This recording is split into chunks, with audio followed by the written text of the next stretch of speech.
Good afternoon, everybody, and welcome to the Children, Young People and Families Cabinet Panel. My name is County Councillor Teresa Heritage. I'm the Executive Member for Children, Young People and Families at the County Council, and I'm Chairman of the meeting today. Before we start, I have an announcement. Due to the coronavirus pandemic, the Council will be holding this meeting electronically in accordance with the relevant regulations.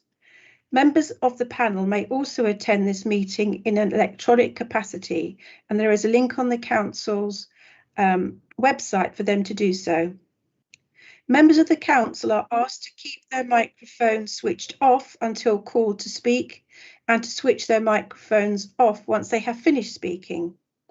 Cameras may be left on throughout the meeting if members wish. If you experience connection or other technical issues, it may help to switch your camera off. Cameras should be switched on if and when speaking in the meeting. To indicate a wish to speak, members should use the raise hand function. Use of the meeting chat function is exclusively for voting, please. At the end of the debate on the item, there will be a vote.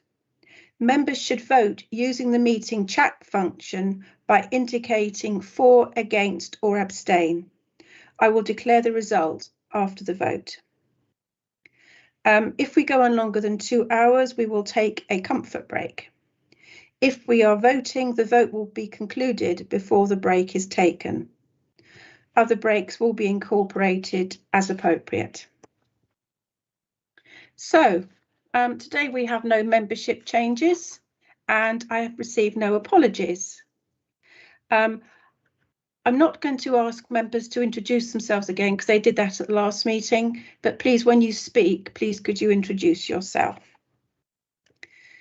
Members' interests, could I just remind members to disclose any disclosable pecuniary interest or declarable interests as and when we get to any point in the agenda you feel it's appropriate. I haven't received any before. The first item of business today are the minutes of the meeting held on the 17th of June. One potential error has been pointed out to me, and that is in section 4.1, where the Q4 performance was presented, and that should be for the period January to March, I think, rather than, well, January to March 2021 rather than October to December. So, officers, if you could make that alteration, please. Noted, Teresa. Thank you very much. Just shows how easy these things are missed, aren't they? So my thanks to colleagues who pointed that out to me this morning. Public petitions, there are none. And today we only have one item on the agenda, which is the SEND strategy 22 to 25. Nigel, sorry.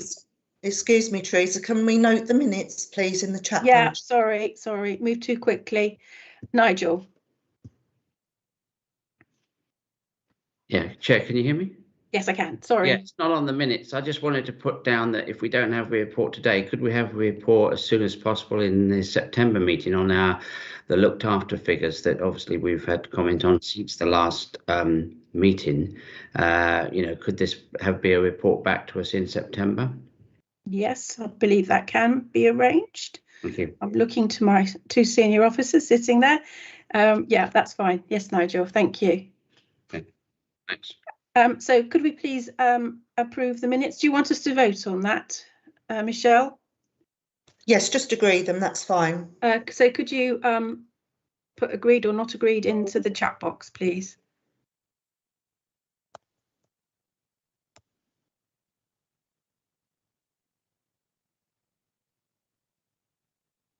That's unanimously agreed, Chairman. Thank you very much. I apologise for that. I'm not into the sink of it yet again. And I've done one meeting at County Hall, so it's all quite different. Okay, so we're on to the SEND strategy for 22 to 25, 2022 to 2025. We've only got this one item today because this will enable us to give this some really good consideration, a really important piece of work for this panel and actually for the council. So we're going to start off with Jo Fisher, Operations Director for Children and Young People, I believe, who's going to open the presentation. Thank you, Chair. And can I just introduce Danny, who is here from my SEND Transformation team, who's going to be talking to us in more detail about the strategy, and David, who's going to go through some of the data with us. Danny, would you like, you're going to be sharing your screen, I believe. Are you going to share the presentation for people? Yes, I will do. Did you want to do your introduction first? Sure, absolutely. So just by way of a brief introduction, our purpose today is to provide an overview of our draft and refreshed SEND strategy for 22-25 and invite your feedback, comments, including on our proposed stakeholder engagement and timeline. By way of a brief scene setting, it's important to note that this strategy builds on and really takes to the next level our current SEND transformation programme, which was launched in 2019 with the aim of both improving outcomes for children and young people with SEND, but also better managing the increase in demand and escalating costs that we've seen right across the system. And when we come to David, he'll talk to you in more detail about some of that increase in demand that we've seen. But I think before we start, it is important to note that in the past 2 years, we've made significant inroads in addressing some of the key priorities that we set out in our transformation programme and that we co-produced not just with other professionals but with our parent carers. And if I could draw your attention to one of the final pages in the report you have, which sets out both the 2-year actions but also the 4-year outcomes that we aspire to. And to note that the 2-year actions refer to those outcomes that we've achieved over the past 2 years. I'd like to highlight just a couple of those to you. Firstly, we, with a real focus on driving that inclusion in our mainstream schools for children with SEND, we've reformed how we fund and ensure provision in our mainstream schools for children with SEND. And we've also, alongside that, set out plans to significantly increase our special school places over the next 3 years, including 176 specialist resource provisions as part of our mainstream provision. Alongside that, we've already increased over the last 2 years our special school provision by 230 plus places. And this September, we've got a further 70 places coming online. So there's a lot of work about increasing our specialist provision. We've also reshaped our front door advice and information and guidance support for families, and we've brought that into a single point of contact within our SEND DIAS, our SEND Information and Advice Service. And we've relaunched our local offer website, which I would invite any of you to look at. We can put a link in the chat, but on that we really do have a vibrant information site, but it's more than that. It's interactive. There are blogs, there's feedback from parents, and it's the first place that any parent, care or professional should look for information and advice for children with SEND. But we know that there's much more that we need to do. Our new SEND strategy that Danny's going to talk to you about really does set out our aspirations to be collaborative, to be agile, to make sure that we get it right for our children and young people with SEND. And it both recognises, I think, the huge breadth of activity that's needed in the next 2 to 3 years, but is also very clear about our vision, our outcomes, the benefits for children and young people, and how we're going to get there. So, Danny, I think that said, let's move into the detail of the SEND strategy and then on to David for the data. Thank you. Wonderful. Second, let me just share the strategy with you. Please let me know that you can all see it when it hopefully arrives on your screens. Yeah, we can see it now, Danny. Yes, if you could enlarge it, Danny. Yeah, of course. Yeah. Thank you. Okay, so I was going to take you sort of step by step through how we've got to where we are now with the draft SEND strategy that we'd like to share with the public for comment, just so you can understand how it's been built, how it's been developed, and how it's taken the shape that you sort of see today within the papers that we've shared. So building on from what Jo has just said, basically, obviously, we have a current SEND strategy. I think it's fair to say that was quite heavily education-led, the last SEND strategy. And actually what we've tried to do this time around is really build on the relationships with our health colleagues, our social care colleagues. So it's really been a co-produced document with other service areas. So that's one of the reasons obviously we wanted to do the refresh, but also obviously hopefully impact from the SEND transformation programme, things that we've been doing there. But the impact of the pandemic that's had across our services really meant that we felt that a refresh was needed now. And to ensure that it drove us beyond just the programme, but on into sort of 2025 and beyond. The key thing really also to flag is that the new SEND strategy flows directly from the Children's Services and Young People's Plan. So there's a golden thread that flows through from the overarching Children's Services Plan all the way through into the SEND strategy. And our SEND ambitions map directly back to our Children's and Young People's Plan. So that's really important as well to communicate to you today. So this is the vision that's been developed that we would like to share publicly. So as I said, there's been an internal task and finish group that has been developing the SEND strategy that has had parents, carers, experts by experience, head teachers, professionals from across education, social care, health, helping to get us to this point. And this is the SEND strategy that we would like feedback on and to take out to the public. We'd also like to use the bottom tagline there, that is that SEND is everybody's business, and that Hertfordshire is proud to say that and to really endorse that and to take that out. So all of our community events that we're sharing with you today as well will be entitled SEND is Everybody's Business events. And we've already started off by doing internal sessions for officers around what we're doing within the world of SEND. So yes, this is the current draft SEND strategy. So really keen to hear your thoughts on this. And this is what's going to front all of the SEND strategy events when we go out. So on from there, some of the feedback that we had from the last SEND strategy, but strategies generally, is that strategies can be very long-winded documents that start with a real punch and really go out with a real big launch, and then over time, because they're quite weighty, quite strategic documents, they can sometimes be left behind and not really felt like they're a living, breathing document. So within our SEND strategy, what we really want to do is to have some really strong SEND ambitions that we felt were doing tasks orientated, action orientated. So we have 5 SEND ambitions, and here's just one of them that I wanted to sort of demonstrate with you today. All of the ambitions start with a doing word, with a verb. So what are we actually going to do to improve our SEND services, to improve the experiences experienced by our children, young people, families and professionals if we're getting things right? So each ambition starts with a doing word. This one here is around workforce. How are we going to enable our workforce? And if our workforce is enabled, trained well, we have capacity in the system, how will it feel for our children, young people's families and professionals? So every ambition starts with how it feels if we're getting it right. And then what sits behind each ambition to the public is what we're going to do. So high level, what are we actually going to do and change? Having taken feedback from families, professionals about where things aren't quite working, what are we going to do? What are we going to change? And then publicly, what are the measures, the impact measures that we're going to share and report back on transparently and publicly around, knowing that we're making things better, that we're making those improvements. So we have how it's going to feel, what actions we're going to take, and how are we going to measure this? How are we going to demonstrate that we're making a change?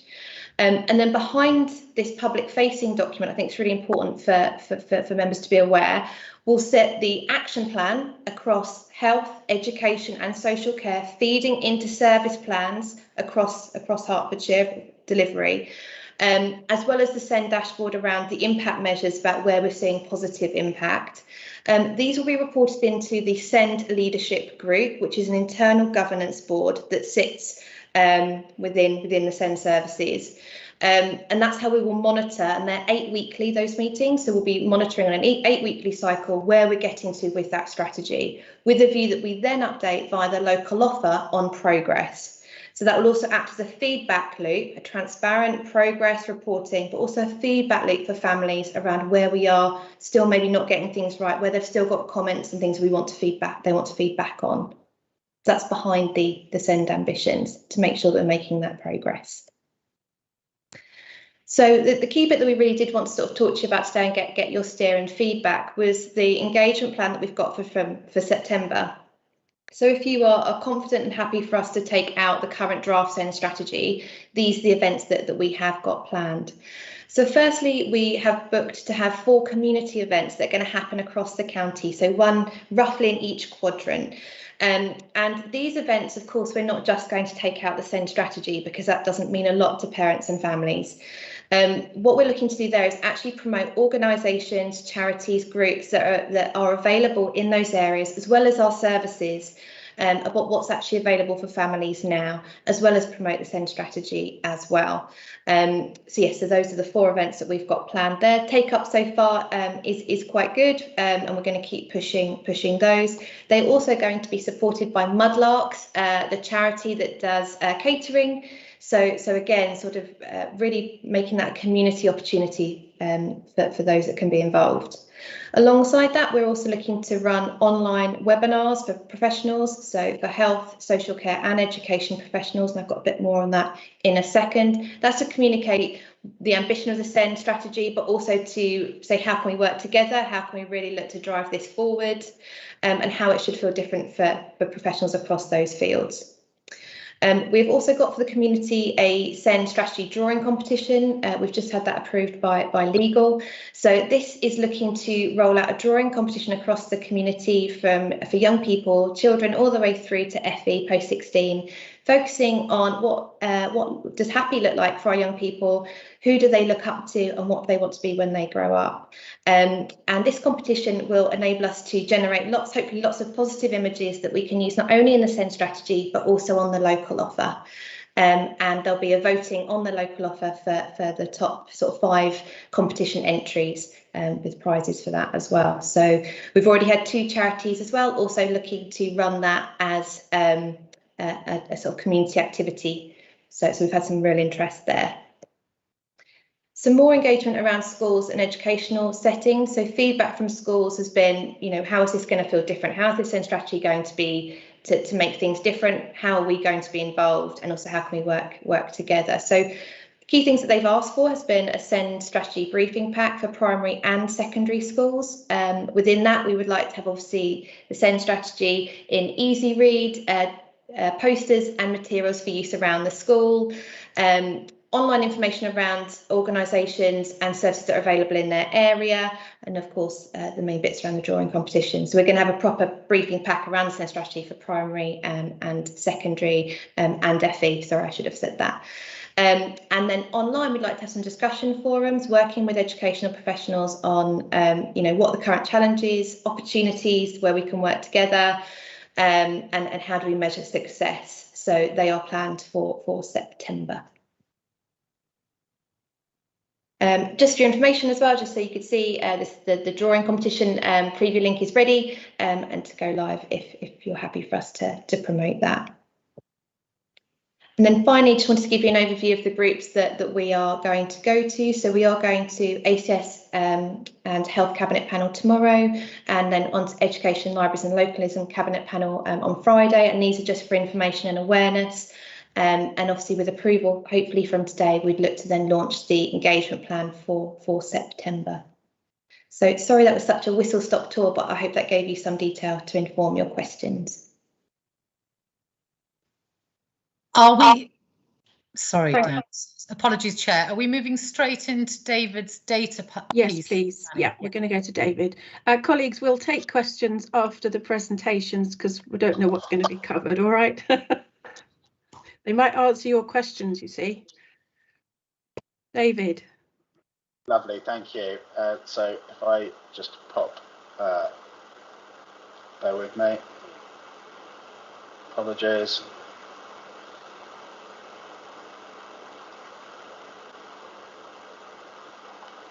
Can colleagues see that? Does that come up? I haven't got it yet.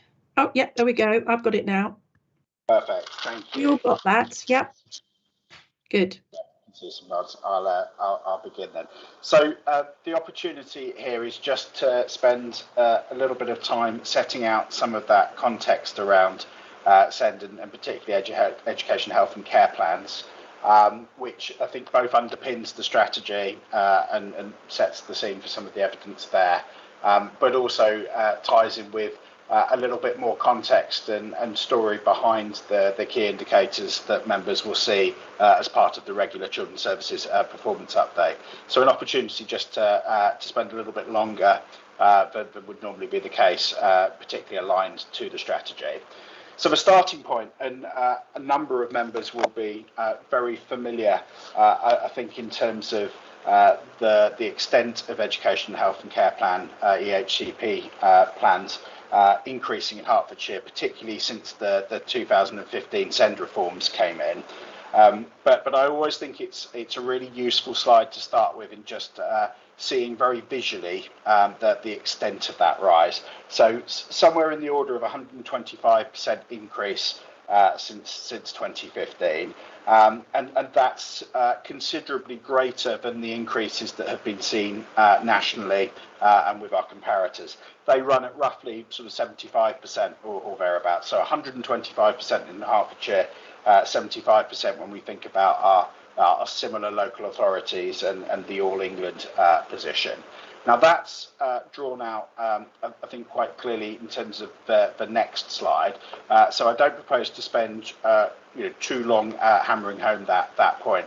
But what I think you can see is that the rate of increase in terms of the chart at the bottom right is quite different in Hertfordshire in almost every year compared to those comparators. So just reinforcing that not only have we seen that overall increase, but consistently we're seeing that as a year-on-year piece. The other thing that I think is worth drawing out here, and the next slide will just illustrate this in a slightly different way, is that whilst we've seen those rates of increase, the top right-hand chart shows that Hertfordshire, when you consider population overall, has got a lower rate of EHCPs than we might expect. And so we've seen that growth, but we still remain lower than the statistical neighbour or England's position. And just to set that into some context, if we had the number that we would expect on that basis, we probably have somewhere between 800 and 1,200 additional plans than we do today. So I just think that's a useful reminder when we think about our thresholds, how effective our early intervention is, and so on, that we are carrying a lower rate than others, although we are seeing a rapid increase relatively. Now that just comes out for me in terms of this chart. Obviously you won't be able to read all of the names along the bottom, but what this is showing is every local authority area in England as of January of this year, which is when we take the snapshot for national comparison. And when we think in terms of absolute numbers, Hertfordshire is the 6th largest local authority in terms of the number of children and young people that we're supporting through education, health and care plans. But when we think of it relative to population, we're about the 116th.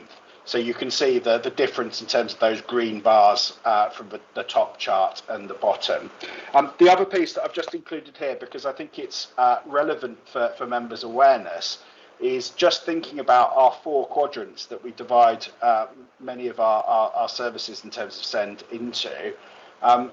Actually are the size of some middling local authority areas in their own right. And I think that's just really significant when we talk about some of the complexity and challenges around the system in Hertfordshire. We just reflect that in terms of size. So to put it into context, the St Albans and Dacorum area in terms of the number of children with plans is broadly equivalent to the number in the whole of the Wolverhampton local authority area. And equally, central Bedfordshire in terms of near neighbours, very much in line with one of those 4 area teams. So I just think that's the other piece that I think is useful to just draw out when we think about our overall profile. A couple of things in terms of age that I think are useful, just building on that. One is that we would expect the majority of our children and young people with plans to be school-age children, and indeed that's borne out in Hertfordshire as it is nationally. But a couple of things again when we think in terms of where we're seeing increases. Some of that comes around particular transition points, and again that's reflected nationally. So as children leave their early years settings and move towards primary school, but equally as potentially a child who's been well supported and thrived in their primary school, and the primary school is really keen that level of support transfers as they move to secondary school. So we do see an uptake around those transition points in requests for statutory support, and so that's very much reflected nationally, but probably relevant when we think about the age brackets. So a couple of things that I think are worth drawing out. One is that whilst we've seen those rapid increases overall, when we think in terms of the under 5 group, that stayed relatively flat, and I think that ties into some of the work that's happening within the existing SEND strategy, and I think very much in terms of what Danny's been talking about moving forward, which is around looking at that early years work stream, particularly important in terms of early identification and making sure that the support is available in a timely way, and also all of the evidence about the importance of if families feel that they are well supported at that stage, that experience generally has a much higher chance of translating as they move through the age range. So really important if we think that for children who are having needs identified at this statutory level in the under 5s, they're potentially going to be supported by us for 20 years. So really important that we get that right. And then the other piece in terms of the age profile that I think is significant to bring to members' attention will be around some of the older young people. So we'd expect the school age groups to be higher, and that's where we'd expect to see the areas of rapid increase in terms of new plans. But what you can see very clearly, I think, when you look at the 16 to 19 age group and the 20 to 25 on the right-hand chart, is that you can see those significant ticks are growing, but not yet at the level of the school-age children, and that really reflects the changes from the reforms in terms of extending the age cohort to 25, and from 2015 that's been slowly working its way through the system in terms of a year's progression each year, but we haven't yet seen the full impact of that impacting at the back end in terms of the older young people. So I would expect, all things being equal, for that 20 to 25 cohort to continue to grow. And then the only other piece I wanted to pick out is I've said about how we expect the primary and secondary age children to be the biggest groups. We're also at that point in Hertfordshire thinking about demographics and the population overall, where that's where our big bump in terms of population numbers are coming. So we've got an increase in that particular age group in terms of all children, and so we should expect, I suppose, for some of that to impact in terms of the number of children at that age group who are coming forward in terms of EHCP assessment and moving to EHCPs. So I think that's just an important aside in terms of the demographics.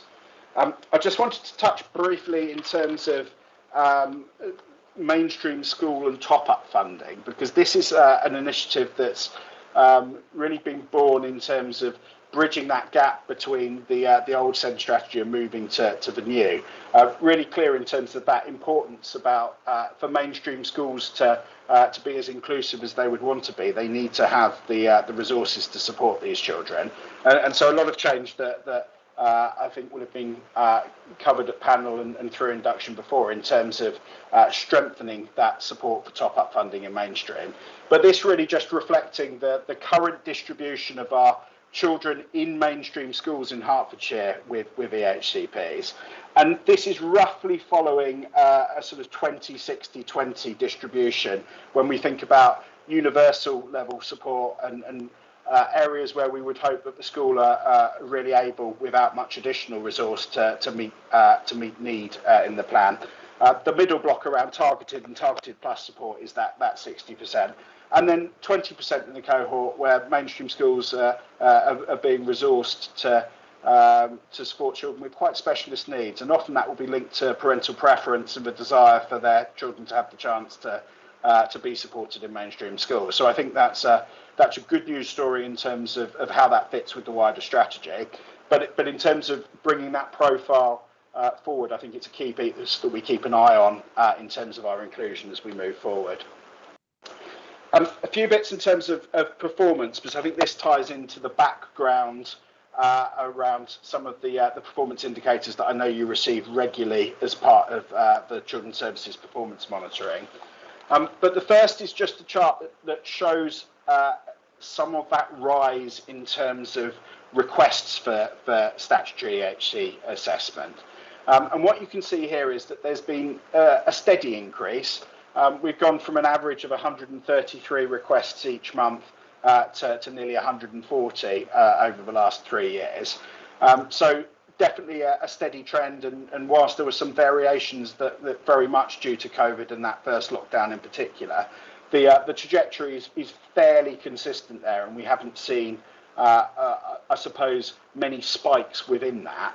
But what I do think is interesting is that we've seen some changes during that same period in terms of the proportion of requests that are being agreed and are going on to assessment.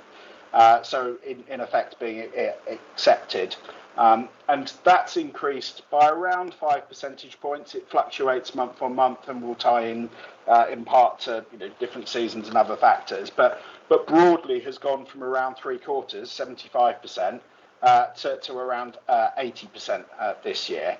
Now, that is significant in terms of the impact that's having in terms of pressure in the system and capacity. And I think this chart hopefully starts to draw that out. In essence, a trend of increase in terms of the number of requests, but also an uptake in terms of the proportion of those requests that are then going on to assessment. And when you bring those two things together, you can see quite clearly, I think, in terms of that yellow line, that we're starting to open up quite a gap from previous years. So, in the same period, just over a 20% increase. Now, that's quite significant when we think about that trajectory for overall numbers of children that are being supported in Hertfordshire. Just to bring that section in terms of requests to a close, don't propose going through all of the numbers because largely the headlines from those are reflected in the charts before. But what I think is important is just to focus in on those two comparators at the bottom. So just to set the scene, Hertfordshire is, in terms of its rate, once you've accounted for population, broadly in line still with stat neighbours in England. We're somewhere in between the two. So we're not now an outlier there in the way that we have been historically in terms of the overall plan numbers. And again, in terms of proportions agreed, as I said, we've seen that change in recent times within Hertfordshire, but again, not to an extent that makes us an outlier. It's just the two things combining are leading to that real change for us. So that's probably a good example where comparator information is useful in terms of providing some reassurance, but doesn't necessarily explain fully that change in capacity that we're feeling. The combination of all of those things in terms of the vast majority, once assessment has begun, will end up becoming plans. It's the vast majority that go that way. So just as we've seen the uptake in terms of the numbers of assessments, we're also seeing that increase in terms of the number of new EHCPs. So that effectively is the driver behind the increases overall, because I think the EHCP cohort and population is slightly different to some of the other big cohorts we look at in children's services. So, for example, the children looked after numbers or the child protection numbers, in that there's not the same flow of starters and finishers in each month that you would expect in some of those social care cohorts. So largely the drivers here are around those becoming subject to an EHCP rather than necessarily that aggregate each month of starters and finishers. So again, I think that's an important one to recognise, that we're seeing that real uptake in terms of the numbers beginning. But as I've said previously, that's very much in line now with what we'd expect to see nationally. And so just a chart in a moment to show that. The other key indicator that forms part of the performance monitor that members will regularly receive here is around the timescales for those EHCP assessments. So what's set out in the SEND Code of Practice is a 20-week timescale, and so that's what we report against. And Hertfordshire has been traditionally a very, very strong performer here. And as you can see, relative to our comparators, that absolutely continues to be the case. So a bit of a dip, and I think that's been discussed before when looking at performance at panel last year, which was very much linked to COVID and some of the challenges there. But what we've seen in this calendar year is a really strong return in terms of those timescales overall, and very much an outlier in terms of strong performance there. Jo touched in terms of her introduction in terms of strengthening some of the information and advice available to families. So just a couple of charts here that probably reflect what we're seeing in terms of that information and advice with the wider capacity. The first is in terms of the total numbers of families being supported by SENDIAS, and that has strengthened significantly, I think, as a result of those initiatives and the additional investment and so on that's taken forward through the programme. But also, I think, interestingly, just thinking about this second chart, which is just thinking about seeing a real growth in terms of more complex support. So families reaching out to SENDIAS and seeking a higher level of support than has been the case previously. So I think a good news story in terms of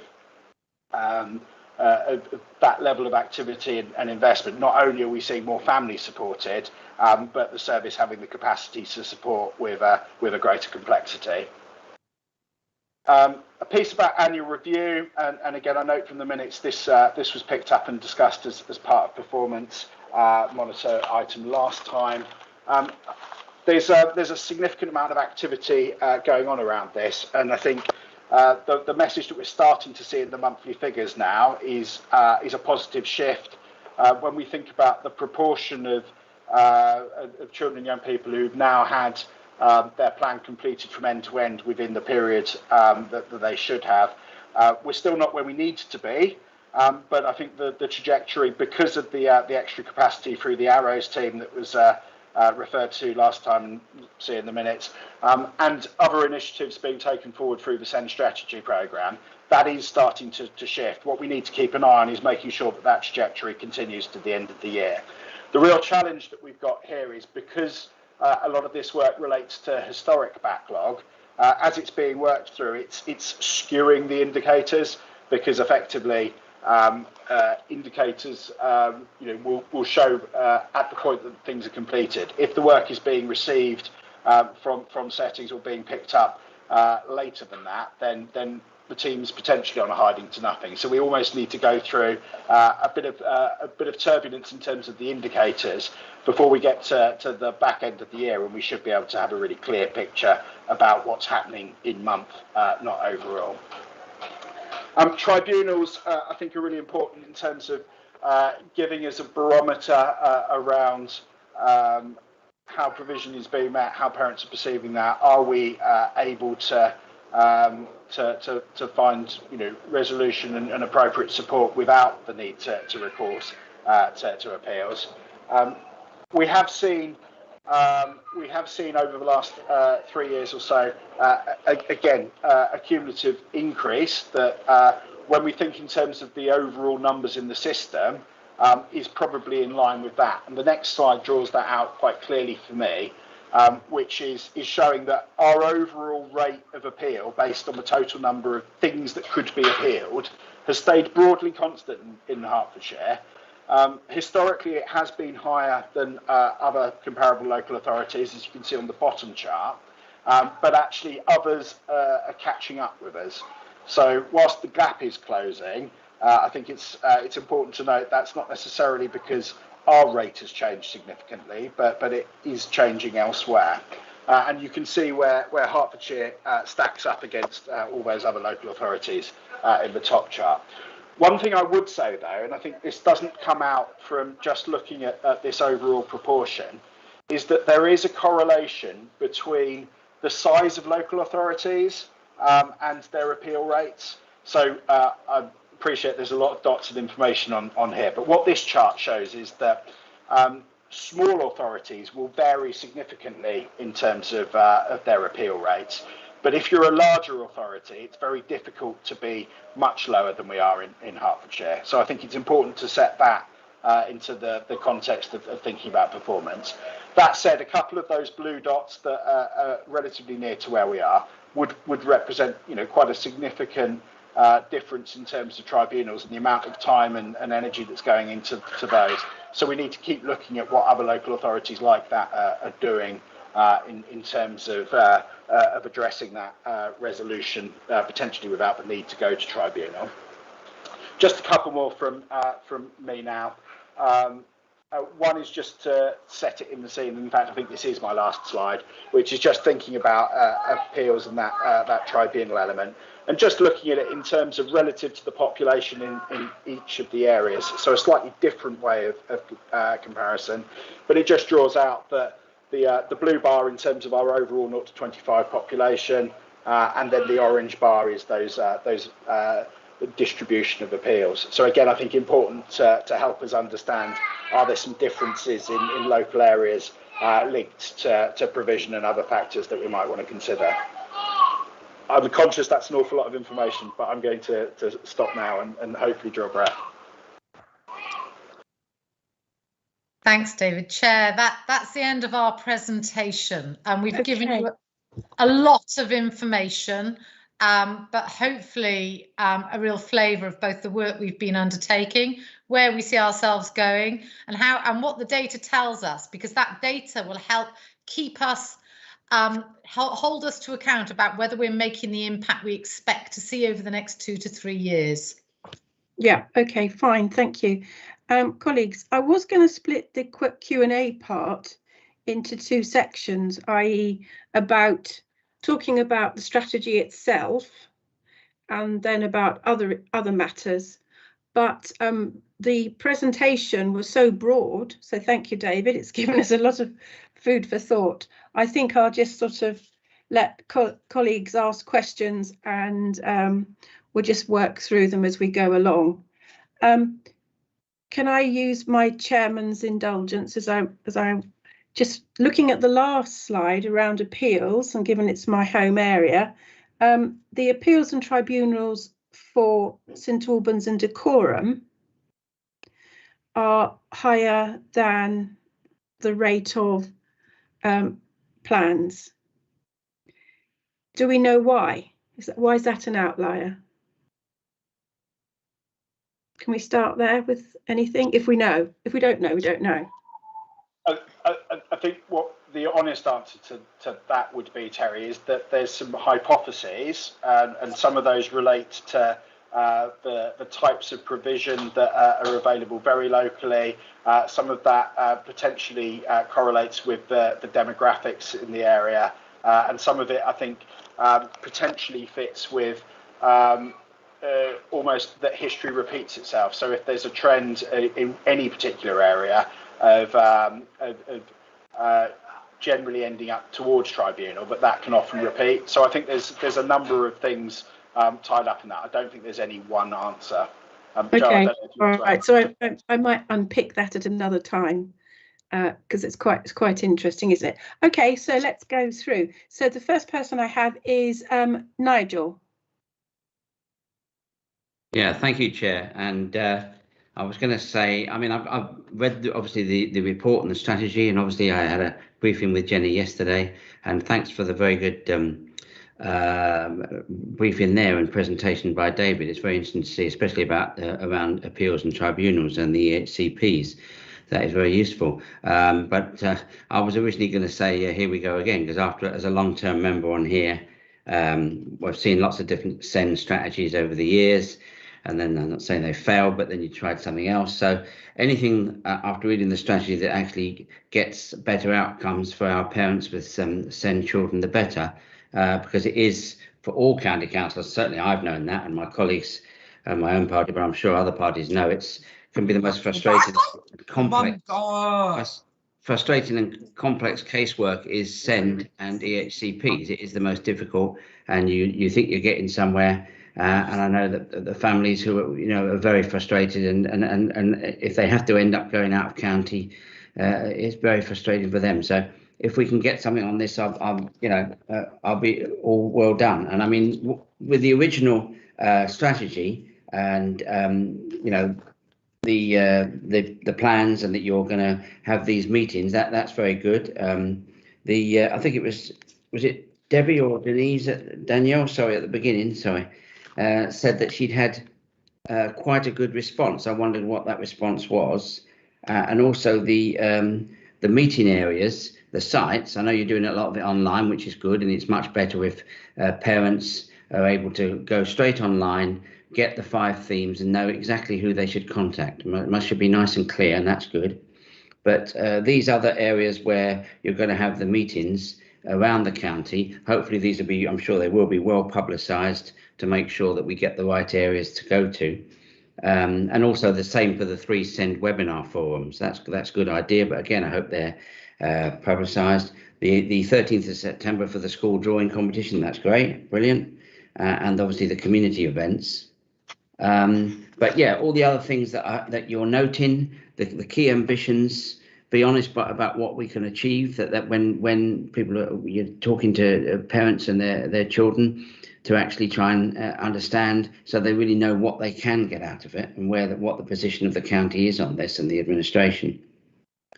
Learning the lessons from complaints as well as compliments, obviously, very important. And this whole idea about families feeling secure about the support options available to them. So that's very good. And I note what Joe said about embedding a no wrong door approach, which I've got there. I see that was on page 34.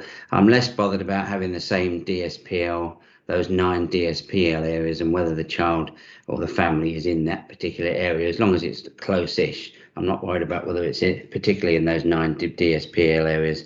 We've had all those battles years ago. But overall, yeah, I support the policy, and I hope that it's successful. Obviously, we'll still be scrutinising it as time goes on. But yeah, I support the overall plan. Thank you. Thanks, Mark. Thank you. Danny, do you want to copy first of all? That was Nigel, Terry, not Mark. Mark is waiting his turn. I haven't put my hand up yet. Did I say Mark? Cool, that was a Freudian slip. Nigel, I have other things to say, but I'm deliberately holding. No, I know you do, but I didn't know. Danny, do you want to copy or comment on what Nigel said? Yes, Nigel, I think you were saying around who's engaged so far, and when I was saying about response levels, it was for the events that are happening out in the community. Response levels have been quite good from like the community organisations and grassroots organisations. That was the idea, really, was to give a platform for local organisations and services to be able to come to promote what they offer in the local area. So take up there has been good so far, but we can update again on who's coming to each one for members if that's helpful. Okay, so this isn't just Hearts Parent Carers, it's other organisations as well. Yes, so yeah, up on downs, a huge range. We did a HPCI webinar. I did an HPCI webinar last week to all of their groups as well, and all the charities and organisations they work with. So yes, so everybody's invited to those events within the capacity of the venue.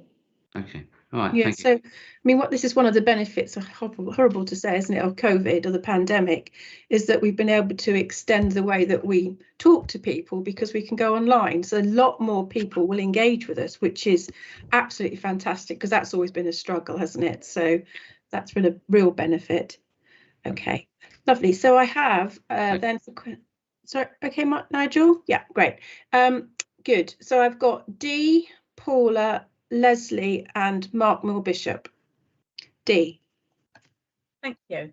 I've got a couple of questions. I'm going to start off by just saying I thought it was a very good, clear report and easy reading. So thanks for officers to make it easy to understand. I totally agree with the drawing competition. I think the children will enjoy participating in that. So that's an added bonus. Now I'm going to go on to my questions. Regarding strategy, can the officers confirm the engagement of the strategy will be comprehensive in each DSPL areas, and how will we ensure this going forward? That's one of my first questions. My second question would be regarding measuring progress. Can I ask what the access time or waiting time is for children and young people to access healthcare services across the CAMS pathway?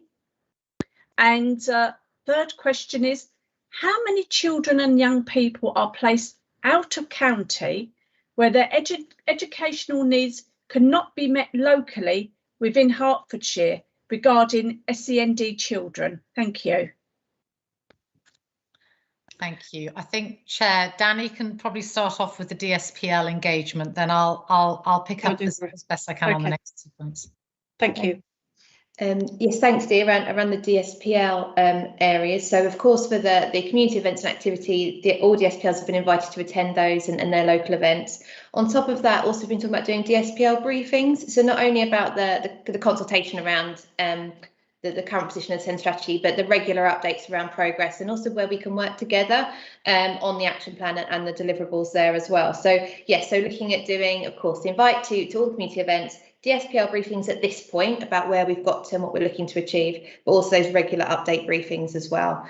And I'll coordinate those via ISL. Thank you, Danny. Then Dee, and apologies, Dee, I can't see you on my screen anymore, but I'm hoping, there you are. The CAMS waiting times, I have to say, I haven't come with that data with me because it doesn't fall into this particular strategy. However, we can look at it and come back to you. I hope that's okay, Dee and Chair, to sort of just say, let me go away and look at that and come back to you, because it's a good question. It doesn't fall into this particular strategy, although of course we know that many children with SEND have underlying, some emotional difficulties that might sometimes accompany their special educational needs. But we don't have that data to hand. Is that okay? That's absolutely fine. And could I have an answer to my last question? How many children and young people are placed out of county where their educational needs cannot be met locally within Hertfordshire? Yeah, I just put the caveat around that. Whilst I'm not sure if we've got that figure with us, David or Danny. I don't know if we do, but what I would say is what we have got is, and if I haven't got it to hand now, we'll come back to you. We do know how many of our children are placed out of county. However, not all of them are placed there because their needs can't be met locally. Sometimes they're there because their parents prefer a school that's outside of our local authority area because of the particular needs of their child. So it's quite difficult to say, well, what we can't say is all of those placed out of county there because there's not a place for them here in Hertfordshire. Sometimes it's because they've been to a tribunal or because of the parents' particular circumstances that they've chosen to put their child outside of the county, even though their needs might be able to be met locally. But I don't know, Danny or David, do either of you have the figure about the number of children currently out of county in independent placements? I know you might not have it to hand. No, I haven't. I'm just currently. No, David looked like he was looking at something. I wondered if he was looking. I was just trying to have a look. So we've got around 250, I think 258 independent and non-maintained placements at the moment. But as Joe sets out, there's a range of reasons behind that, some of which will be parental preference and some of which will be as a result of tribunal. But it also includes some of our children looked after placements and so on as well. So I wouldn't be able to give you now the specific subset of that, which is around educational need not being able to be met and all other things being equal. And also, David, does that 258, does that include our independent placements, some of which are in county? Yes, so it's not the out-county figure. Yes, that's not the overall out-of-county figure. The overall out-of-county figure is less than that, but that's our independent, so within the county as well as outside figure. So, Dee, what we can do is have a look at that broad figure and maybe come back to you with a little bit more flesh on the bones of that too. Okay, so I think in relation to this, Joe, if we could, because this is been an item of interest by the local press as well at the moment. So it's all very relevant and current, and it's residents are asking colleagues why, and all of a sudden it's quite good, really, isn't it? There's a focus on our young people who have special needs, which doesn't always happen. So there's good and bad coming out of this one, but I think it would be very useful for members to have a briefing sent to them, talking about those particular points around sufficiency of places, and also covering Dee's first question around waiting times. Dee, just to say, I do know that they are going down. The Emotional Health and Wellbeing Board, Children's Emotional Health and Wellbeing Board, done a lot of work, and that's across the public sector, working with HPFT, HCT, and everybody to actually get those waiting lists down. So I think if we could do 2 briefing notes and share amongst us, share it to members. Is that all right? Absolutely, and what we can do is highlight some of the data that's embedded in our special school place strategy, which shows a lot of that detail anyway. So that absolutely. Fine. Yeah, that's brilliant. Thank you very much. Okay, so and sorry, Chair, could I also ask the financial implications of placing children out of county for whatever reasons? Would that be possible? Yep, the financial that's not a problem. Yeah, we have that. It's a lot. Thank you. And I'd just like to say I welcome an improvement in the service going forward. Thank you. Okay, Dee, thanks very much. Thank you. So I think I've now got Paula. Thank you, Chair. I think I'm unmuted. Thank you very much. It was a very good, for a new person, it was a very good presentation because I understood it. I love the strapline, send is everybody's business, because it is. And now we've got the integration of health and care. It's the way to look at it. And I just think such a simple, plain, inclusive strapline, whoever came up with it. A couple of questions on the strategy, if that's okay. Firstly, it's so clear, it's great. You've got the actions, support, etc. And then you've got the measuring progress on each action that you're going to do. My question would be, there doesn't seem to be a baseline about where we are now to measure it, because there'll be an increase in percentage or a decrease in percentage. And can we see the tracking of those numbers, maybe coming back to this panel with a report every 6 months or something written, so we can actually say, yes, that's working. Oh, that's a little bit off. So we are really tracking with you what things are happening, and maybe even put it out publicly if that's possible, because there will be a lot of other people who may be interested to see those figures. The other thing is to go on with the SEN engagement. Great that you're doing the actual physical engagements at the 4 centres, plus you're doing online, etc. The only thing I would say, would it be possible, I looked at 22 and 23 pages, but I couldn't see anything about engagement with school governors. Being a school governor myself, knowing that our job is to scrutinise and to hold the head to account, and there's normally an SEND governor, it would be very useful for them to have that information and for it to be shared. And also governors actually have quite a lot of strategic knowledge of how things are working, so it might be a two-way thing there. And I think you said somewhere there was a link that parents could go to for all the information, and that would be very useful to give to residents who do have queries. If I could direct them to some, I think you said you put it in the chat. I couldn't see, but it may well be in there now. But if you emailed that to us or something, I personally would find that very useful as a direct for them to go to help. I think that was all, Chair. Thank you very much. Okay, thank you. Does any officer want to comment? If I kick off, Yeah. Danny, and invite people in, I might work backwards because I've made notes of what you were saying, Paula. The local offer link is what I was referring to. I haven't yet had a chance to put it in the chat. We can get it in the chat. What I will do is we'll put it on the end of the briefing note we're going to send out to you. But the local offer, I mean, if you put in Google search, or Hertfordshire local offer, it comes up. And it is, we've done a huge amount of publicity. Our schools know about it. They give it out to parents. Every child who's got an EHCP, we've made sure the parents have it. It is out there, and our parent carer forums are constantly not only promoting it, they help us co-produce it and write the pieces that are on there. So hopefully it's out there and people know about it, but we'll make sure the link's out.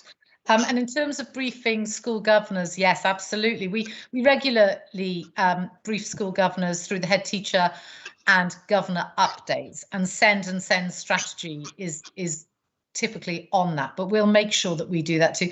Danny, do you have a specific thing already in the diary, or are we going to pick it up through our business as usual briefings to head to governors? Yes, I just thought we're at Primary Heads Forum tomorrow, so it's something to add in there as well. Yeah, fine, thank you. Okay, can I just say, with my experience of being a governor, I haven't been for a few years now, and I'm sure it has improved, but when you're giving things to head teachers, it doesn't always necessarily get passed on to governors.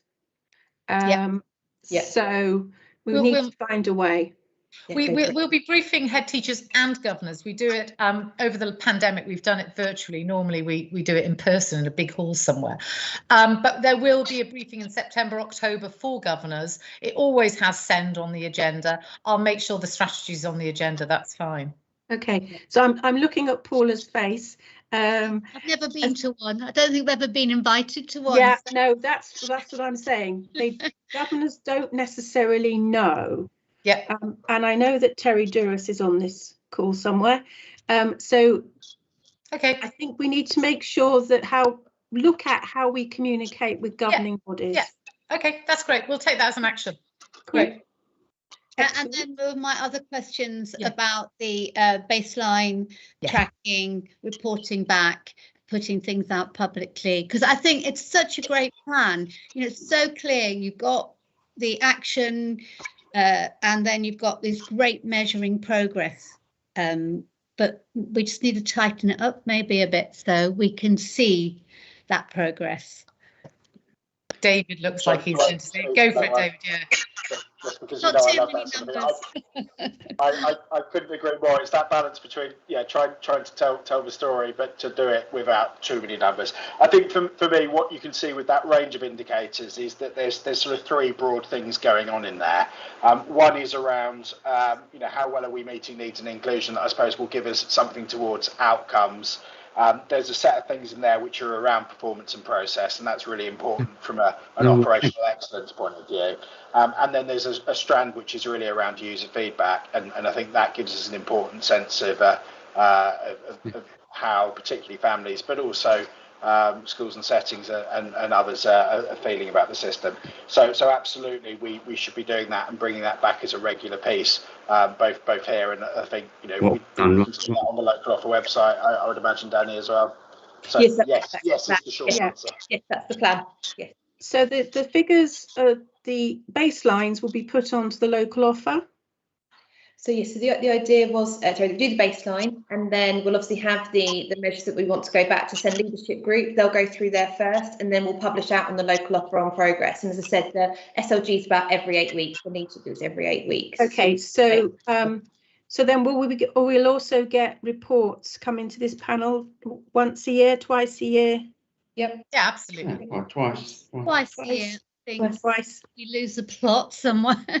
Yeah, okay, so we'll have it twice a year, not the same day as we have Paul Dryden though, because otherwise we'll all be going numbers. So can we make sure that that's programmed in between?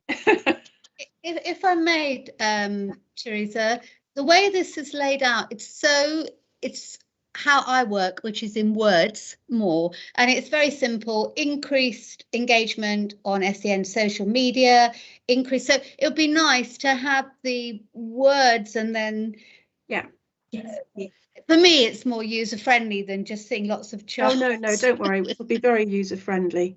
Yeah, OK, that's fine. Thanks very much on that one. Have we covered everything, Paula? I think we did. Yes, that's fine. Thank you very much. I've got Leslie, please. Right, thank you very much for the very interesting presentation. I just wanted to, I'm wondering how quickly children are now being assessed, particularly after COVID, because I know there are quite a lot of children there that are anxious about returning to school and returning to normal. The other question is, how many of the children that are on SEND and go out to different schools are able to be fitted back into mainstream school in the future, or after a period of time? Good question. Okay. So on the assessment timeline, we do very well, don't we, David, on that? So do you want to give the detail?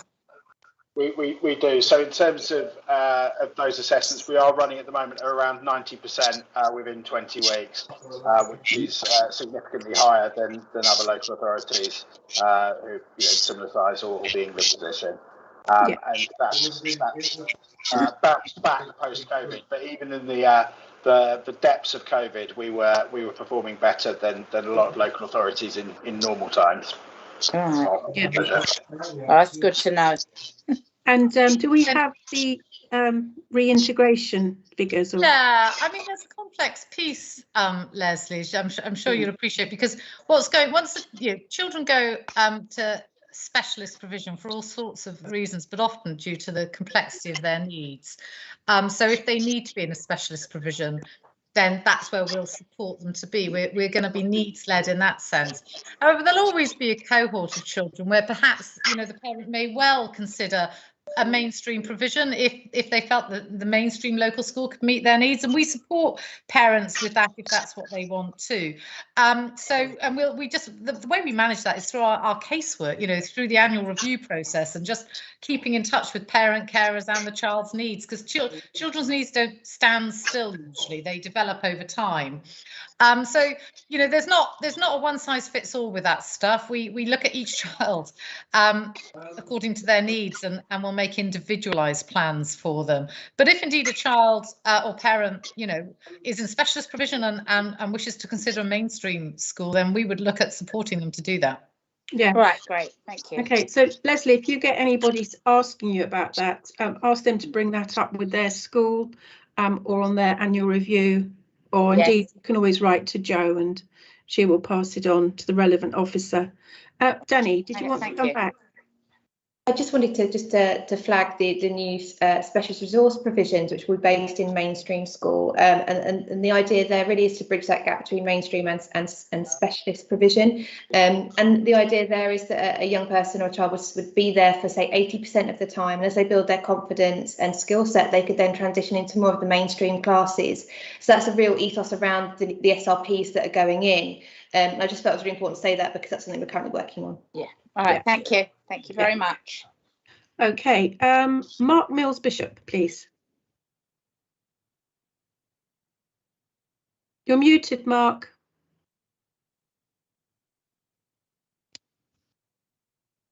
Sorry about that. There's always one. Always one. Thank you, Chairman.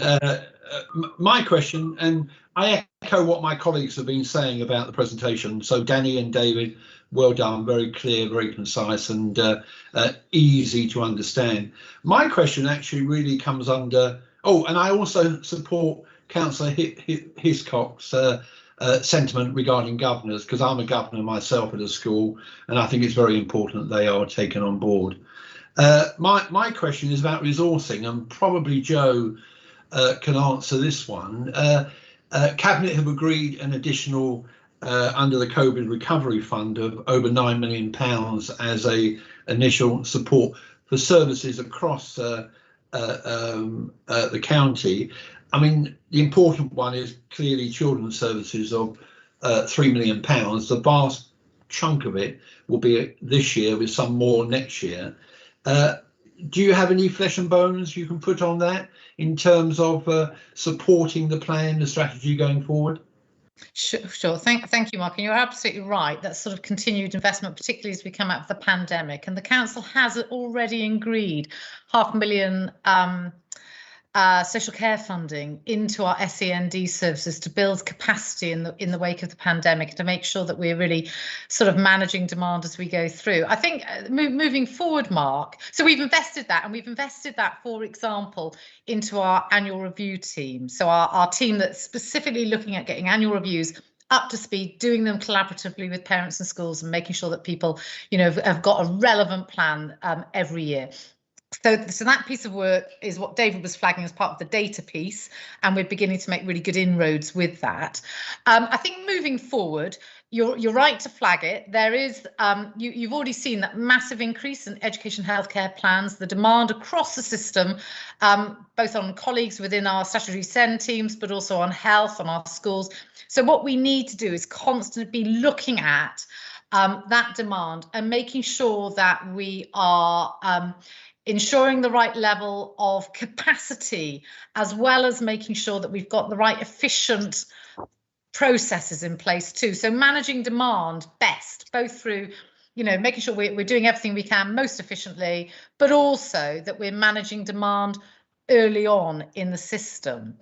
And there is a big piece of work at the moment, and I think Danny flagged the early years point in her presentation, really looking at how do we meet need early on, particularly in the early years, so that parents and children feel that they're getting their needs met without needing to seek really specialist high-end services.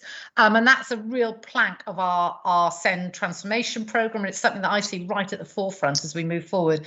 But I think alongside that, you're absolutely right to flag increased investment. Hertfordshire's got one of the lowest levels of high needs funding in the country relative to its population. We're continually talking about the need to have that, you know, the right level of investment to meet needs, as well as managing demand efficiently and effectively across the system. So it's both things really that need to be in play. Yeah, I'm. If I may, Chair, I mean, I'm pleased to hear that, because early years is so important, you know, particularly through the family centres as well. Yeah. So that resourcing, I think, is key to the outcomes that we all want, that we all hope for, and will come at the end of this plan period. So thank you for that. Okay. Can I just say, in relation to early years, I actually sit on the early years strategic group, which is looking at the government document, the first 1,001 days, which is basically up to 2. And on that, within that grouping, yesterday there was somebody from, I would say, every early years organisation virtually in the county, every about 50 people, 54 people, early years providers, family centres, health service, and everybody agreed about this support for young children and their families. So there's going to be a good piece of work coming out of that, which I suspect will come to this panel sometime later in this year. We're not quite there yet, and there's also a conversation around hubs, which we really have already in our family centres, but it's how we do it in Hertfordshire. So it's looking for the Hertfordshire way as normal. So Mark, did you want to come back? Your hand's up. No, that's fine. Yeah, I'll delete my hand. Thank you. Somebody's in it. I can't delete it. So I've now got Fiona Thompson. No, sorry, I've got Anthony Rowland, Fiona Thompson, Mark Watkin and Helen Campbell.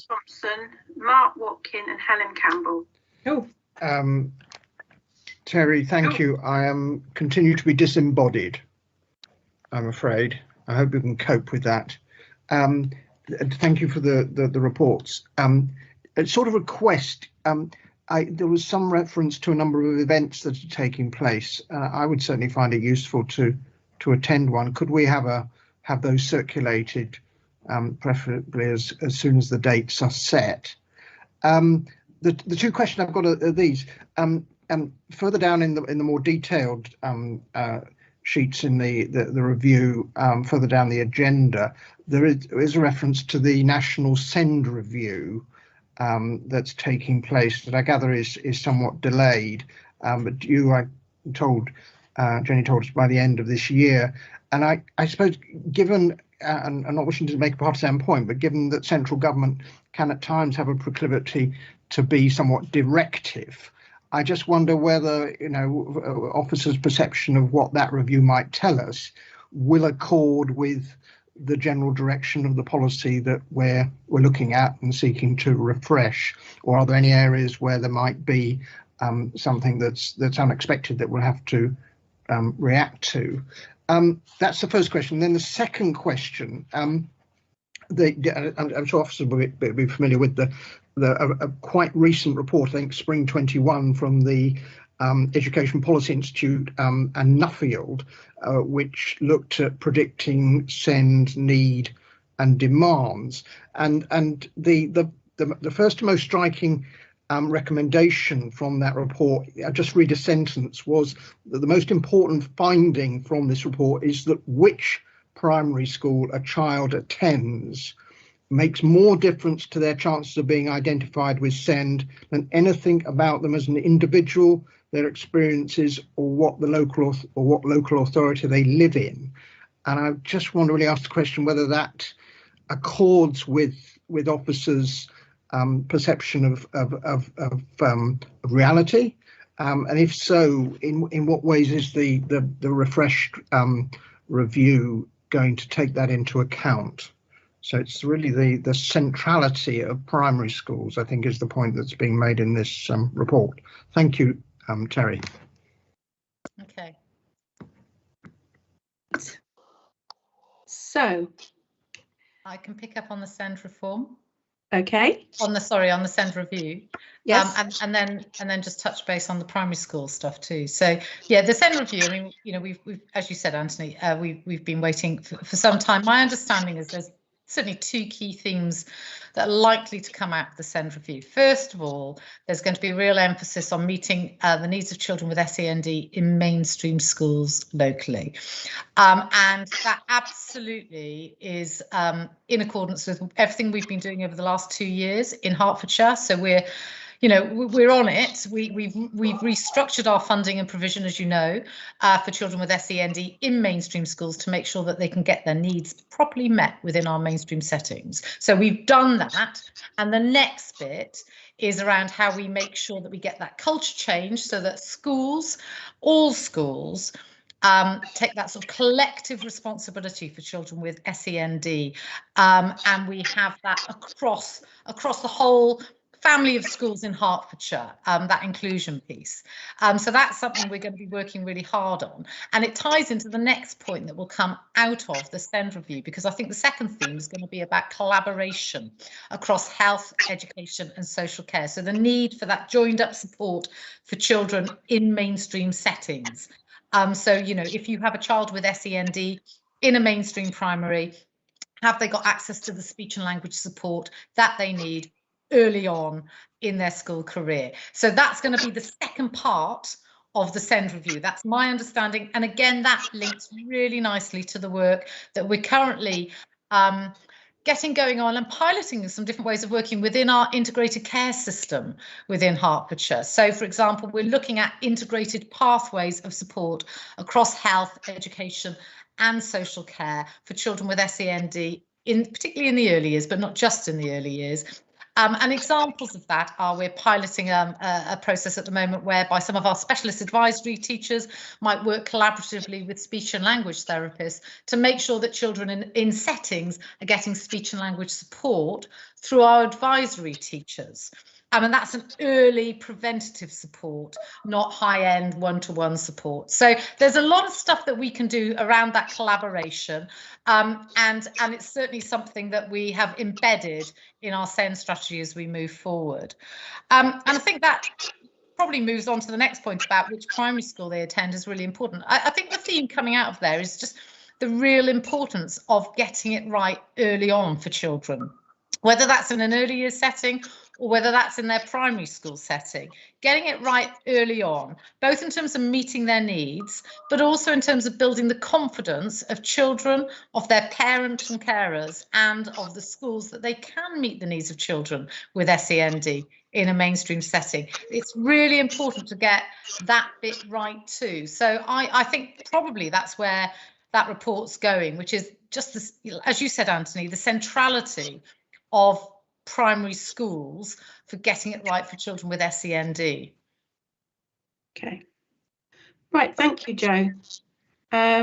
We'll watch with interest, I think, the SEND review. Hopefully I'll be back on the LGA board come September again, so I'll be able to monitor the review process then as well, and I'll keep members up to date. So I've got Fiona Thompson. Fiona. Yeah, thank you very much, Chair. And thank you, officers, for your presentations, which were very useful. Couple of questions, starting with the engagement process. And I'm really pleased to see the SEND strategy experts by experience included. It wasn't something I was aware of. I didn't know anything about it before I'd read the strategy. And obviously, young people's voice is going to be really important moving forward, because after all, this is about them. I'm aware there are maybe some local organisations who I noticed hadn't been included on the engagement list, and welcome the different engagement, the methods of engagement you're going to be using, and recognise it's, you know, having the online tool is brilliant, but actually nothing beats face-to-face where people can really thrash out any concerns. I suppose thinking about local community groups, if we know of any, can we just email names and links into you? Is that the best way? I'm looking at Danny here, maybe as engagement lead. So that would be one question.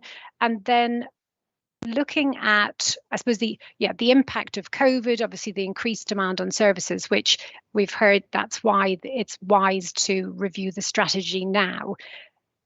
Obviously, I'm brand new county councillor, not familiar with the old strategy, but if I'm thinking about families across Hertfordshire who perhaps have been working with you all for many years, what would be the key, I suppose, differences that you would be able to say, well, what are the differences between the current strategy and moving forward? So, you know, as a county councillor, I'd like to encourage my residents to engage with the strategy and to feed back into it and help to shape it moving forward.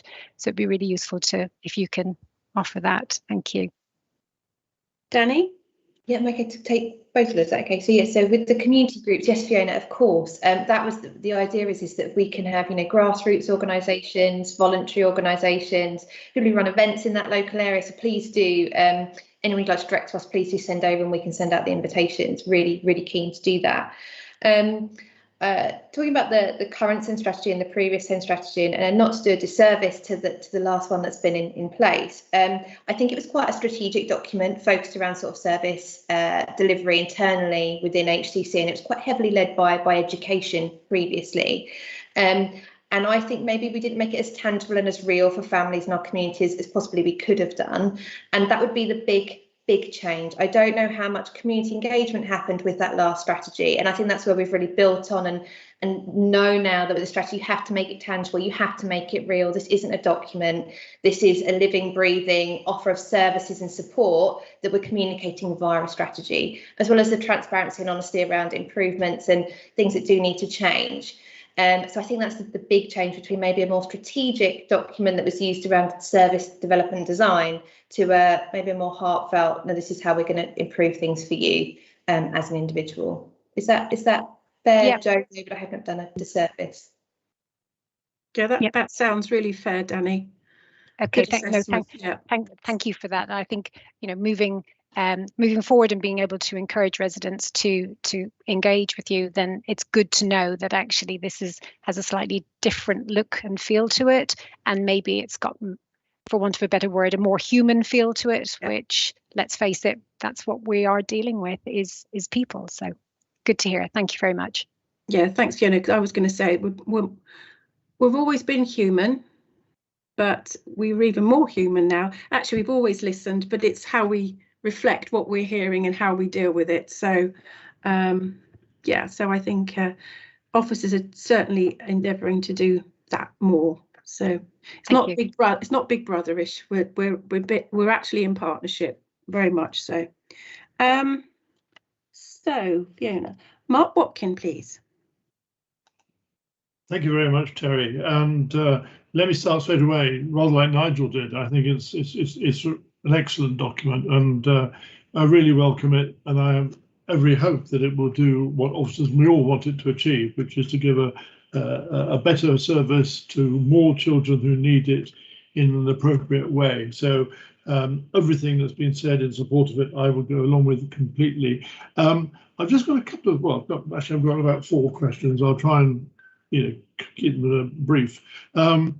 There's been well, I think it was Paula mentioned something about a baseline. I've asked officers, how will you know whether you've succeeded or not? We're talking about progress, and that's fine. But at the end of the programme, I think I would like to know what you're expecting the outcomes to be. And if you fall short, that's fine. I mean, it won't be fine, but we'll understand it. But at the moment, it's all heading in a positive direction, we hope. So that's what's your outcome. Secondly, a lot of evidence was made about joint working, but I haven't heard it coming out in the presentations, by which I mean a lot of families struggle because they have health on one side, the county team on another, education healthcare plans falling in between the two, who's responsible, how's it going to be put together. Now, when we've done child protection, we've done excellent jobs of bringing them all together so that you get the police and adult and children's services. I just want to understand how that's going to work. A comment, if I may, rather being, I'm an old, not quite as long in the tooth as Nigel in this county, but I think my own little private view about the growth in education and healthcare plans has got a lot to do with the fact that your credibility with parents has grown. When I was first a county councillor, there was despair. I would put it as strongly as that. There was certainly frustration, let's put it no less than that, with parents who felt they weren't getting their voices heard, they couldn't engage. And of course, in those days, it was statementing. So I'm wondering whether some of these figures relate to statementing anyway. For people who are new on the county, they've all now moved to education healthcare plans. So I sort of see this as getting back the right level of engagement with families that maybe wasn't there originally. And for that, it is heartily welcomed. So is that I'm not saying it's the only story, but I do wonder about that. And I think it was Joe mentioned high needs funding at schools, and there's a question about funding. And because I go to the schools forum where the funds of the whole of the education funding is discussed, I'm aware that there's tremendous pressure on the high needs funding. So getting support into schools with money is going to be a big challenge, isn't it? It's a sort of, how is that going to be delivered? And then,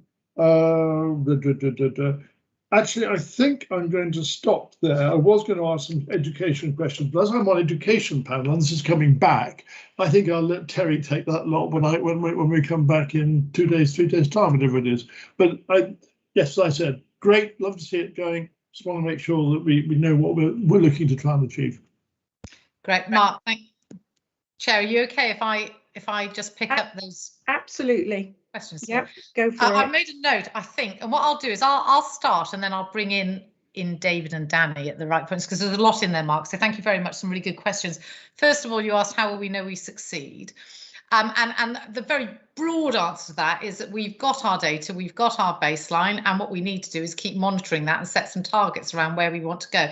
I think, to be specific and give you some examples, I think there are probably maybe 3 areas of measures of success that I would draw to your attention. One is, of course, things like our KPIs, our performance indicators around EHCP timelines or annual reviews, and are we doing those on time within the statutory timeline? So we'll report on those, because that says something about how we're managing the demand within the system.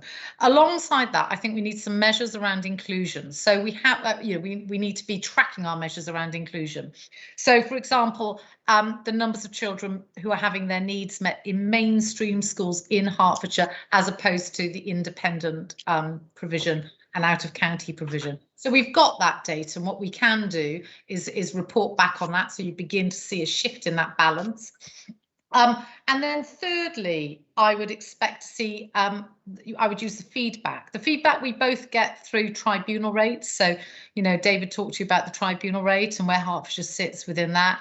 And I would expect to see that improve over time. So fewer parents going to tribunals because they feel that they have their needs met early on and they don't need to go to a tribunal, but also looking at our complaints and compliments and the sort of stuff that we talked about. So there's some key indicators, I think, that we need to use as our sort of headline indicators of success. But David, do you want to build on that at all? Because this is your sort of area of expertise and work. I think that's absolutely it in terms of the progress point, and I think it comes back to what we talked about earlier in terms of bringing that back regularly and making sure we're keeping an eye on.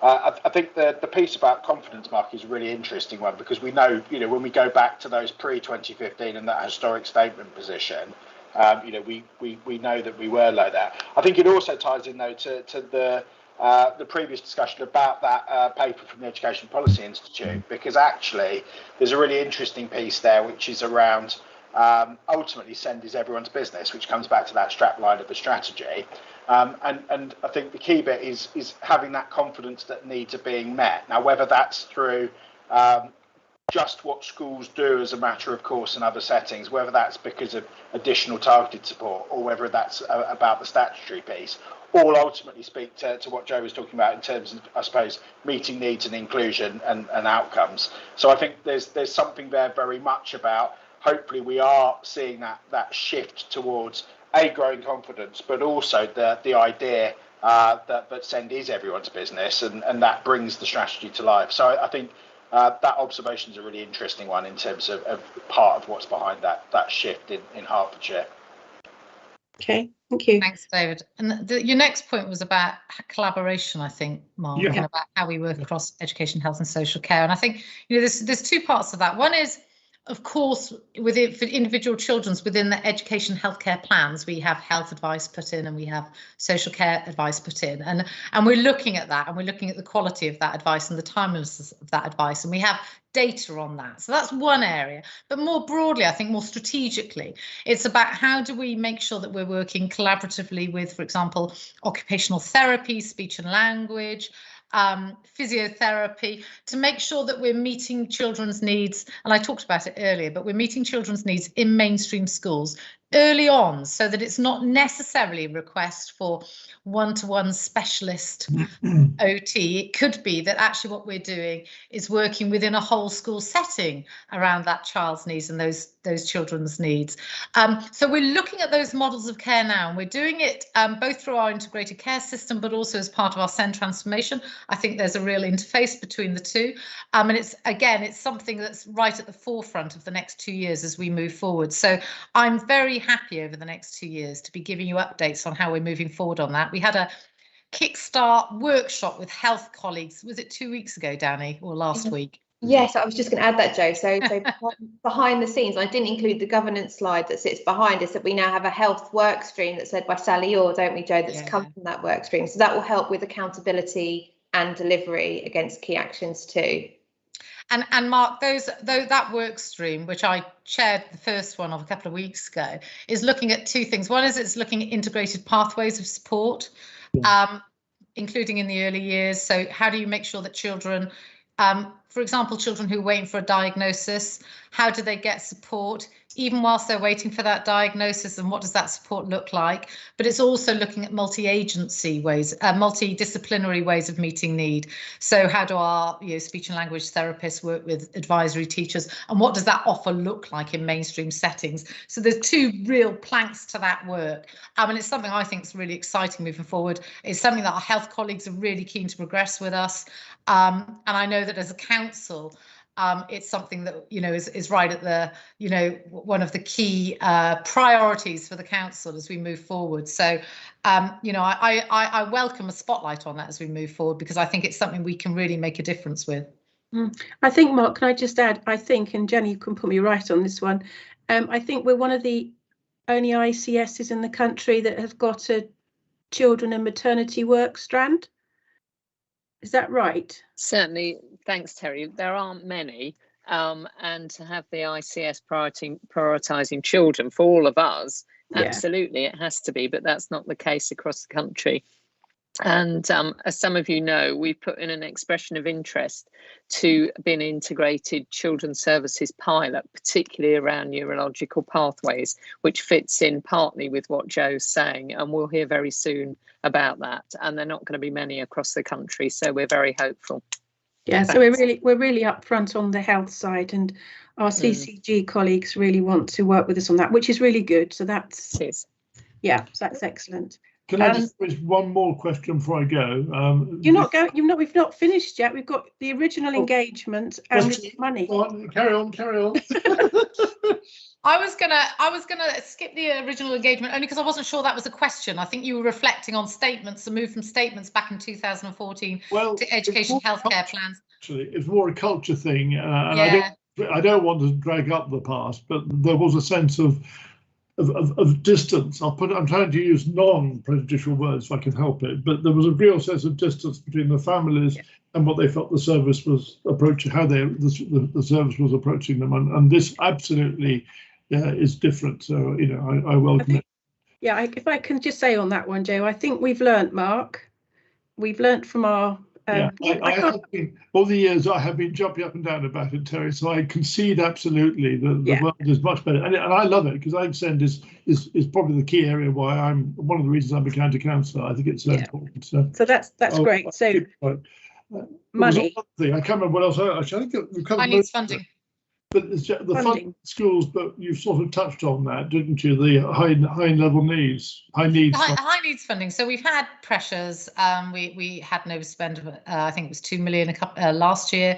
We've managed to bring our budget into balance this year, but the impact of the pandemic is part of that. But actually moving forward, we do know that there are significant pressures in our modelling for high needs funding if we don't manage demand differently. And a big part of that is around reducing the number of children who go to independent out-of-county placements, Mark, because when we look at our funding and the funding breakdown, that's where we've seen the massive growth. That's where we're seeing the overspend. And so to address that and to make sure that we can manage our budget as effectively as we can, we need to do more to support children with SEND in Hertfordshire schools, in our local mainstream schools and our local special schools. And that will help us manage the significant pressure we've got across our high needs funding. Okay. Well, my one quick question, which I did understand and I forgot to ask, which I think is absolutely critical, is actually about comms. I absolutely see the programme, great.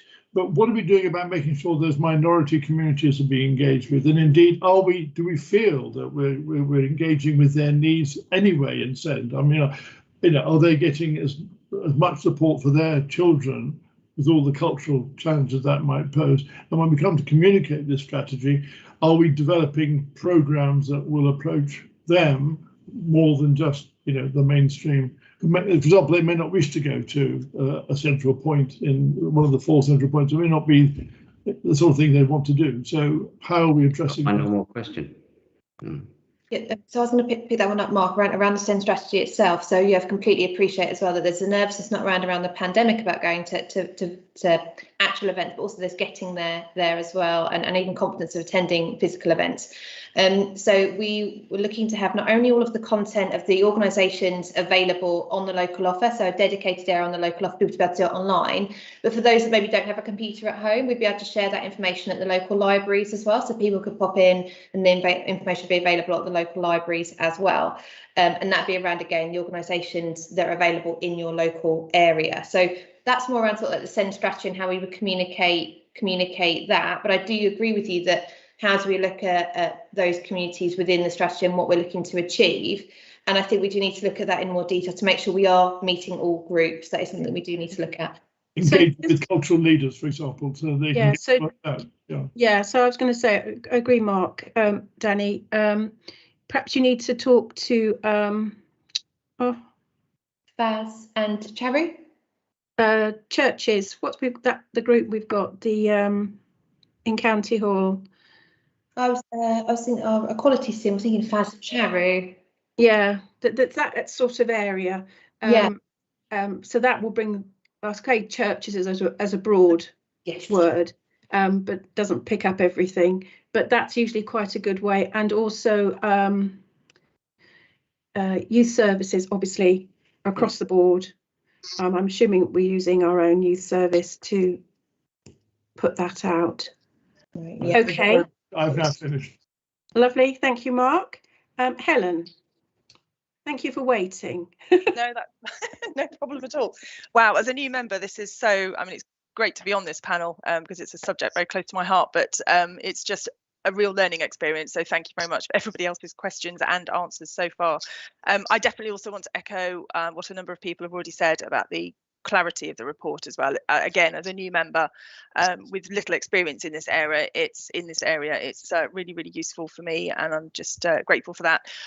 I've been trying to work out how to phrase my question because I want to make sure it's clear. I've got two questions which are very closely interlinked with each other, but they are two distinct questions. So I'm just going to ask them in a particular order for a reason.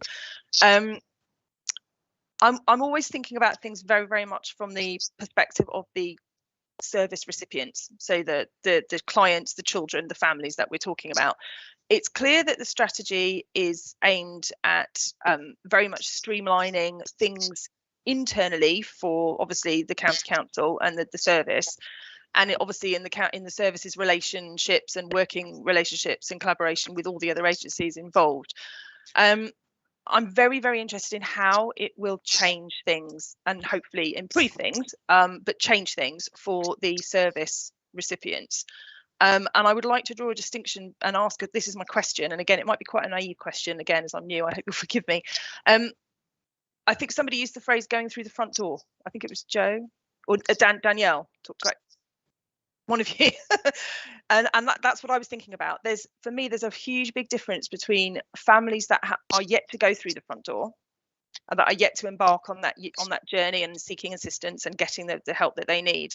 And that's kind of starting from scratch. So it's almost like a blank slate. You can apply a new strategy to those families in a much simpler and more just less complicated way than I think you would need to apply a new strategy to families that are already in the system.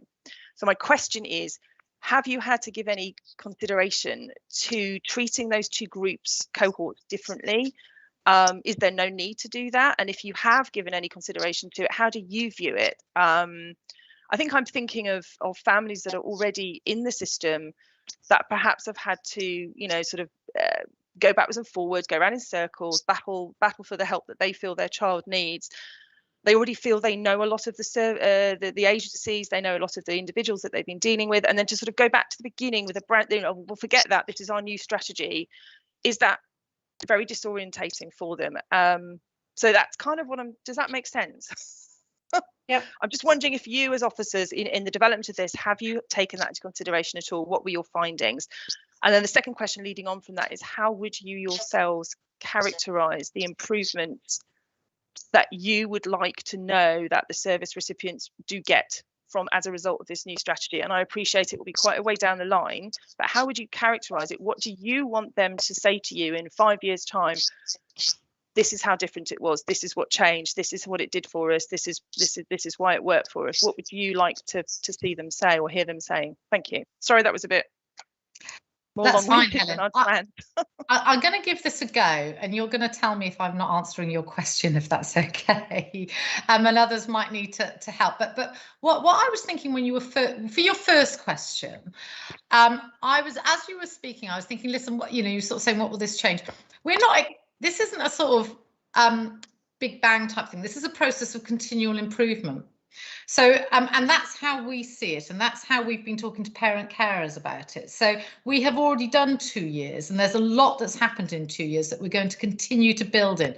A lot that's already happened in the last 2 years has been, and somebody said it might be Terry, has been quite focused on education improvement. So, mainstream schools, putting in place our special school place strategy, making sure that our education healthcare plans are on a new digital platform so that we can manage annual reviews better. There's been a lot of improvements that have been around the education part. The next part of the strategy, which is all part of a continual improvement, and what I hope we will see, two key things for me. One is that we'll get the early help bit right. So we will help families early on, before they need a statutory assessment, before they need a diagnosis, whilst they're in their early years settings, whilst they're in primary school settings. If we get that bit right and we build that confidence and that trust with our parents and carers and schools, then we can, their journey through to adulthood, and this is a program of work that goes all the way through to 25 plus, is going to be so much better for them. So I'm really focused on getting it right early on, and early on for some families can mean in the teens, and you'll know that, you know, sometimes learning needs come to the fore later on in life for some children, but it's early on, early help, and we're doing a lot of focus on that. Both, and people were talking about our DSPLs earlier, but you know, how do we work with our local schools, our local voluntary sector organisations, our local agencies, to make sure you meet that need early on. And the other bit, and it is linked to it, is that collaborative piece. So making sure that we've got that join up that I've already talked about across education, health and social care. So that is what I would hope that parents say to us later on. And I always come back to our children's services outcome Bs, Helen. You know, we want parents to be telling us, and children to be telling us, that they're happier, that they feel safe, that they're ambitious, they've got ambitions, they want to go on to be whatever the best thing they can be in life. And so I would want them to be able to look at our outcome Bs and say, yeah, that's what it feels like for us in life. You know, we are included, we are happy, we are all of those things. But I think what we've tried to do in our strategy is capture some of that. Danny and the team, and Danny can come in here, has spent a lot of time working with parent and carers on the strategy, saying to them, what is it you would like us to be, you know, what would it feel like for you in 2 to 3 years time if we get this right? And it's their language that we've used throughout the strategy. And that's something I've heard Danny say again and again. This isn't Danny's language. This is the language that other people have given us, because based on their lived experience. So Danny, do you want to come in on that point about what parent carers, you know, what we would hope the parent carers experience and say if we get this right? I think for us, it'd be the right support, the right time, the right place. If that would be the key 3 things someone say to me, right support, right time, right place, would be the absolute vision and outcome that we would look for. On the point around, you know, families that are new to the world of SEND, and depending on how ready they are to access those services, and people that maybe are in the middle of the system right now and have had some difficult experiences, I think obviously the pandemic, one thing that did come out of the pandemic was almost like a bit of a reset. So when the pandemic hit, it meant we formed something called the SEND cluster, which was where operational and service leads came together across health, education, social care, and sort of immediately had to come together, work together very quickly to address issues around the pandemic. And that formulates a very different outlook on how we needed to work together. And key things came up around things like handoffs, families being handed off throughout the system all the time. And actually, very quick intervention we put in as part of COVID was a helpline, one single line. We got several lines joined together, and families had one number to call around COVID issues or concerns. And that reset, that change of thinking of actually that front door, but that one phone line, that simplified process, is something that we're using almost the reset of how we then move forward and deliver our services. So one front door, but clearer processes behind the scenes to help our families as they're either currently within the system or starting to access the system. And how we better use our communication platforms like the local offer was critical during the pandemic. How quickly we could get messages out, how quickly we could share information, and knowing that we need to use those platforms better in a collaborative way across health, social care and education. So those are some of the real learnings really that came from the pandemic that we are taking through as part of the strategy. And was that fair, Jo, from learning from COVID? Yeah, absolutely. It's a sad thing to say, isn't it? But there we go. It takes a big smack in the face, as it were, to sometimes make us sit up and think about things, and so that's been one of the good outcomes from the whole event. But it hasn't finished yet, has it? So hence we're looking at each other on a screen rather than in a room. So colleagues, thank you so much. I think that has been a tremendous discussion, and I hope you feel that you've had the opportunity to say what you wanted to say. Mark, I'm not taking any more questions. Can I just share with you an email I've just received, because I just think it's a fabulous email, and it won't take a second. Okay. Right, and it's from a parent, and I'm just looking for the actual words. Oh, I can't find the words now, but I can tell you what it's saying, which is that her son has just come out of Bushymead School. This is a boy who was totally disengaged with education, and he's just come out of Bushymead School, which is a very SEND focused school in Hertfordshire Secondary School, smiling. He's going to be going there. I just thought it was a lovely story, just that it came through during this meeting. You know, it's good to get a positive outcome. So forgive me for intruding. Okay, I'll let you off on that one. So thank you very much, Mark. Okay, colleagues, so the recommendation is that this panel is asked to note and comment on the refreshed draft SEND strategy and endorse the approach to stakeholder engagement and the associated timeline for delivery to Cabinet per the timetable which was included, I suppose. So please could you indicate that you agree, disagree, or not sure?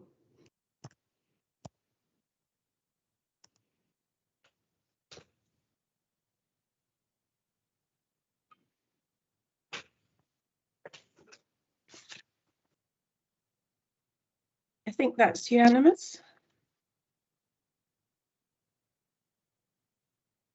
I think so. Yes.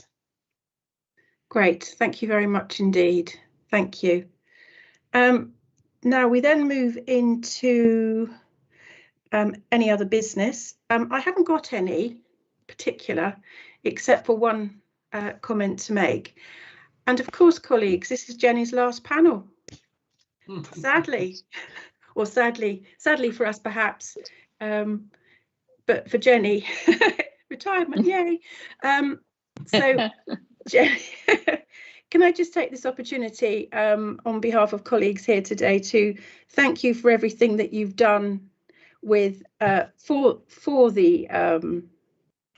children's services over the years and for all of us, and you've been a leading light nationally, so congratulations for that, and I'm sure you'll keep your fingers in the pie, as it were, nationally, so we'll see you around. And in your leadership in the health ICP, whatever it's been called over the years, because actually to push the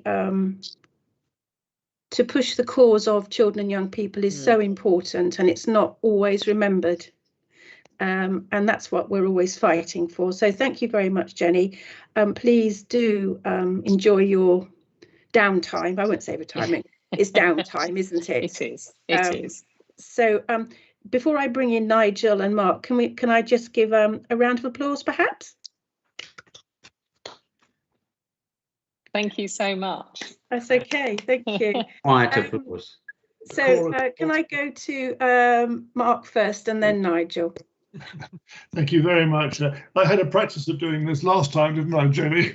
You did. Well, look, Jenny, all I can say is actually, I think you and I almost coincide. I became a county councillor at virtually the same time as you were appointed.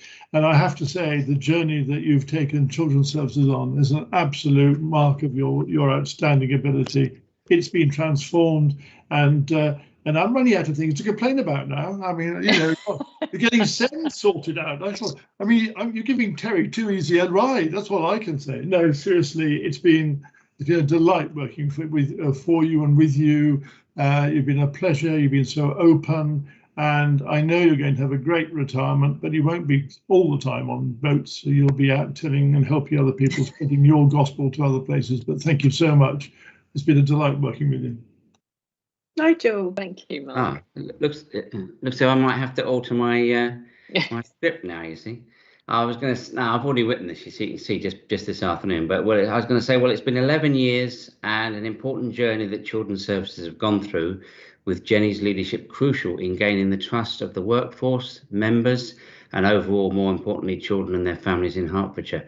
The Ofsted report and the changes that led to Jenny's appointment had to be acted upon with other key senior managers brought in to make the vital policy and structural differences that were needed.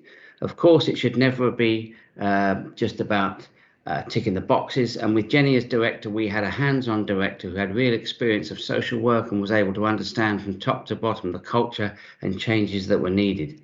We've been lucky that Jenny has led children's services in Hertfordshire with so many initiatives that have gained government recognition and funding, leading to good examples of good practice across councils that have put us in the top quartile in many performance figures. We should never be complacent, and I and my group still have obviously a great concern about the figures of our looked after children sent out of county, as we've commented on today, and the casework on send, which still figures high as difficult problems to deal with for councillors.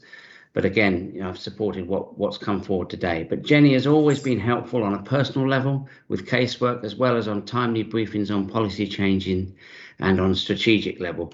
And my group, and I'm sure all councillors, wish her well. She deserves, after admirable public service here in Hertfordshire, to enjoy a long and fulfilling retirement doing whatever she wants to do, but I hope we do see her again. Thank you so much, Nigel. Well said, Nigel. Absolutely, thank you. And thank you, panel. You know, all what we've achieved and how we approach challenges, and they are still there, as we know. It's been part of a team effort, and I absolutely put panel as part of that team.